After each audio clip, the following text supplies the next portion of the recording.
जी हां, तो शहर शहर पानी का कहर देखने को मिल रहा है।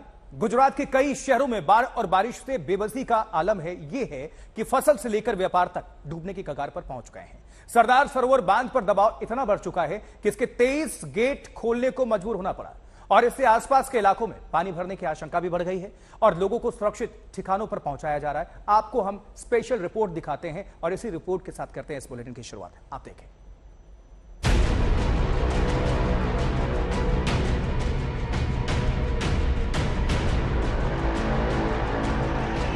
लगातार बारिश से गुजरात का हाल बेहाल।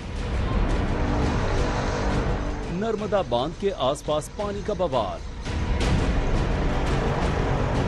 ये तस्वीरें सरदार सरोवर नर्मदा बांध की हैं, जिसके 23 गेट खोलने को मजबूर होना पड़ा है। लगातार बारिश से गुजरात की नदियां उफान पर हैं और इसकी वजह से बांध पर दबाव बढ़ना शुरू हो गया है।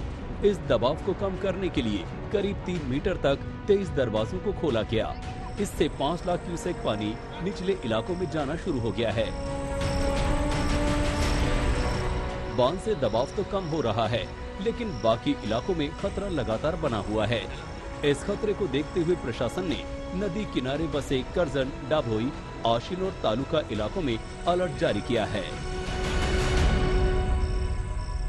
गुजरात पर बने लो प्रेशर के चलते गुजरात के जो उत्तर गुजरात है खास करके वहां पे भारी बारिश की चेतावनी मौसम विभाग के जरिए दी गई है। तो वही राजस्थान का जो इलाका है, साथ ही मध्य प्रदेश का जो इलाका है, जो सीमावर्ती इलाके हैं, वहां पे जो बारिश हो रही है उसकी वजह से अहमदाबाद के बीचों बीच से गुजरने वाली साबरमती नदी पर बने धरोई बांध में करीब फिलहाल 50,000 क्यूसेक पानी छोड़ा जा रहा है, जिसके चलते आप देख सकते हैं जो साबरमती नदी है वो उफान पर है। अगर बात की जाए गुजरात के दूसरे हिस्सों की तो नर्मदा नदी भी उफान पर है। नर्मदा नदी पर बने सरदार सरोवर बांध जहां से 6 लाख क्यूसेक पानी छोड़ा जा रहा है, जिसके चलते वडोदरा, भरूच और नर्मदा जिले के 100 से ज्यादा गांवों को अलर्ट पर रखा गया है। सरदार सरोवर बांध से पानी छोड़ने की वजह से भरूच में नर्मदा नदी में बाढ़ जैसे हालात हो गए हैं। किसी भी अनहोनी से निपटने के लिए प्रशासन ने यहां से 600 से ज्यादा लोगों को हटाकर उन्हें सुरक्षित इलाकों में भेज दिया है। यहां खतरे का निशान 24 फीट पर है और पानी फिलहाल 25 फीट से ऊपर बह रहा है। नर्मदा नदी जो भरूच के पास से गुजरती है वो अपने खतरे के निशान यानी 24 फीट से ऊपर बहने लगी है। यानी अब ये माना जा रहा है कि जो नदी किनारे के आसपास के इलाके हैं वहां पे पानी आ सकता है और लगातार जो पानी का बहाव है नर्मदा नदी में वो जारी है, क्योंकि मध्य प्रदेश में काफी तेज बारिश हो रही है। उसी की वजह से इंदिरा सागर बांध और जो ओमकारेश्वर बांध है वहां से लगातार जो पानी है उसे छोड़ा जा रहा है। जो इनफ्लो है वो काफी ज्यादा है, जिसके चलते सरदार सरोवर बांध में 6 लाख क्यूसेक पानी जो है वो छोड़ा जा रहा है, जिसके चलते गुजरात के 3 जिलों को अलर्ट पर रखा गया है। अब जरा उफनती बनासकांठा को देखिए। हिचकोले खाता इसका पानी खौफ पैदा कर रहा है। आसमानी आफत से उफनती इस नदी का जलस्तर कई जगह खतरे के निशान को पार कर चुका है। इसके उफान का ही असर है कि आसपास के इलाकों में जहां देखो वहां पानी ही पानी नजर आ रहा है। खेतों में पानी घुस गया है, सड़कों पर पानी भर गया है, बाजार पानी पानी हो गए हैं।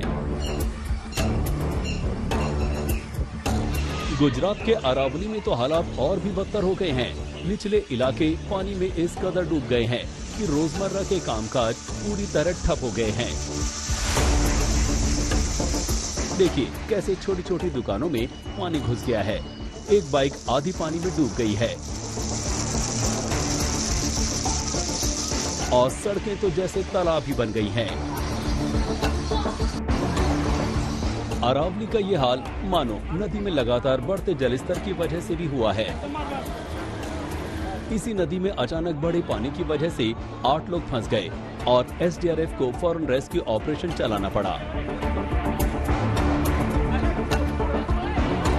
राफ्ट के जरिए एक एक करके 8 लोगों को वहां से निकालकर बाहर लाया गया।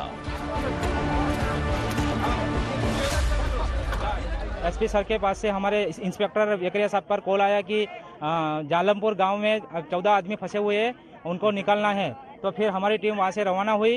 रवाना होकर यहाँ टीडीओ साहब को हमने रिपोर्ट किया। रिपोर्ट करने के बाद यहाँ पहुंचे। स्थल पर पहुंचने के बाद हमने 2 बार बोट अंदर डाली उस पार, तो 4-4 करके 8 व्यक्ति हमने बचाकर वापस लाए हैं। अभी और जो बाकी है उनके रेस्क्यू चालू है। सूरत में निकासी के इंतजाम दुरुस्त न होने का खामियाजा लोगों को भुगतना पड़ रहा है। बारिश के पानी की वजह से शहर के अंदर बह रहे नाले पूरी तरह भर चुके हैं और निचले इलाके बदहाली में जीने को मजबूर हैं। स्थानीय अधिकारियों की लापरवाही का ही नतीजा है कि गंदा पानी बस्तियों के अंदर तक घुस चुका है और लोगों का जीना दूभर हो रहा है। अहमदाबाद से गोपी घांगर और भरूच से दिग्विजय पाठक के साथ आज तक ब्यूरो।